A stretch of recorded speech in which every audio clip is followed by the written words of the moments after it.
హైదరాబాద్లోని Madhapur IT కారిడార్లో fire accident జరిగింది. Rayadurgam knowledge సిటీలోని సత్వా బిల్డింగ్ బార్ అండ్ రెస్టారెంట్లో తెల్లవారుజామున పెద్ద ఎత్తున మంటలు చెలరేగాయి. ఫైర్ యాక్సిడెంట్ సమాచారం అందుకున్న అగ్నిమాపక సిబ్బంది ఫైర్ ఇంజిన్లతో మంటలార్పేందుకు తీవ్రంగా శ్రమించారు. బిల్డింగ్ 5వ అంతస్తులో జరిగిన ప్రమాదంతో సమీపంలోని సాఫ్ట్వేర్ కంపెనీల ఉద్యోగులను బయటకు పంపించేశారు. బార్ అండ్ రెస్టారెంట్లోని సిలిండర్లు పేలడంతోనే ఫైర్ యాక్సిడెంట్ జరిగినట్లు పోలీసులు అంచనా వేస్తున్నారు. ఫైర్ యాక్సిడెంట్ బిల్డింగ్ కు పెద్ద ఎత్తున డ్యామేజ్ జరిగినట్లు స్థానికులు తెలిపారు.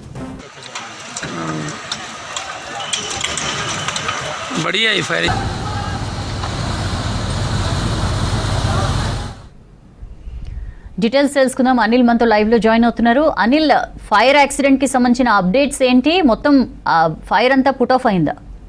సౌజన్య, ఈరోజు ఉదయం 5:45 మాదాపూర్లోని ఓ రెస్టారెంట్లో భారీ అగ్ని ప్రమాదం చోటు చేసుకుంది. అయితే ఈ నేపథ్యంలోనే దీనికి సంబంధించి ఫైర్ సేఫ్టీ సిబ్బంది వెంటనే సమాచారం అందుకొని మంటలను అయితే అదుపులోకి తీసుకొచ్చిన సిచ్యువేషన్ మనకు కనిపిస్తుంది. మనం విజువల్స్లో చూసుకోవచ్చు. ఈ రెస్టారెంట్కి సంబంధించి కూడా ఇది కంప్లీట్గా గ్లాస్తో కూడుకొని ఉండడంతో ఈ గ్లాస్ ఏదైతే ఫైర్ యాక్సిడెంట్ జరిగిందో ఈ ఫైర్ యాక్సిడెంట్కి సంబంధించి కూడా భారీ ఏదైతే సిలిండర్ ఉందో ఈ సిలిండర్ పేలడంతో భారీ పేలుడైతే సంభవించింది. ఈ నేపథ్యంలోనే ఈ ఫైర్ యాక్సిడెంట్ జరిగినట్టుగా కూడా అధికారులు ధృవీకరించారు. అయితే ఈ నేపథ్యంలోనే ఈ ఏదైతే బిల్డింగ్ ఉందో ఈ రెస్టారెంట్కి సంబంధించి 5వ అంతస్తులో మొదటిగా ఈ మంటలు చెలరేగడంతో ఈ మంటలకు సంబంధించి పూర్తిగా గ్లాస్తో కూడుకొని ఉండడంతో ఈ గ్లాస్ మొత్తం కూడా ధ్వంసమైన పరిస్థితి మనం విజువల్స్లో చూసుకోవచ్చు.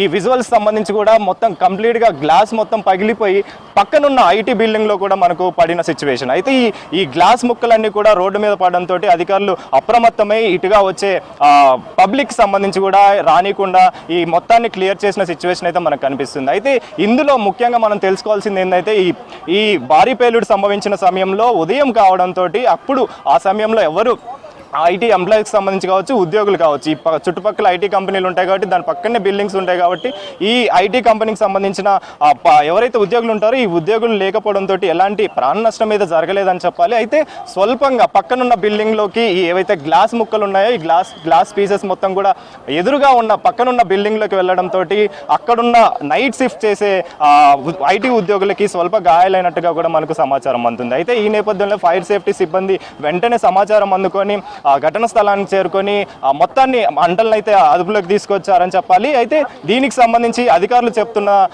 వివరాల ప్రకారం ఉదయం సమయంలో ఏదైతే ఇది క్లబ్కి సంబంధించి ఈ బిల్డింగ్ అయితే ఉందని చెప్పేసి కూడా 5వ అంతస్తులో క్లబ్ అనేది ఉంటుంది, 4వ అంతస్తు కూడా క్లబ్ ఏర్పాటు చేశారు. అయితే ఇందులో కిచెన్లో ఈ సిలిండర్ పేలడంతో ఈ భారీ పేలుడు సంభవించిందని కూడా అధికారులు చెప్తున్న సిచ్యువేషన్. అయితే ఈ భారీ పేలుడు సంభవించడానికి అసలు ఈ పేలుడు ఏ విధంగా జరిగింది, అసలు దీనికి గల కారణాలు ఏంటి అనేది కూడా అధికారులు ధృవీకరించే దర్యాప్తు చేసే పనులు అయితే ఉన్నారని చెప్పాలి. అయితే ఇప్పటికీ మనకు అందుతున్న సమాచారం మేరకు ఎవరికి ఎలాంటి ప్రాణ నష్టం జరగలేదు, ఆస్తి నష్టం అయితే జరిగినట్టుగా కూడా మనకు సమాచారం అందుతుంది. అయితే ఈ నేపథ్యంలోనే మనం విజువల్స్లో చూసుకోవచ్చు.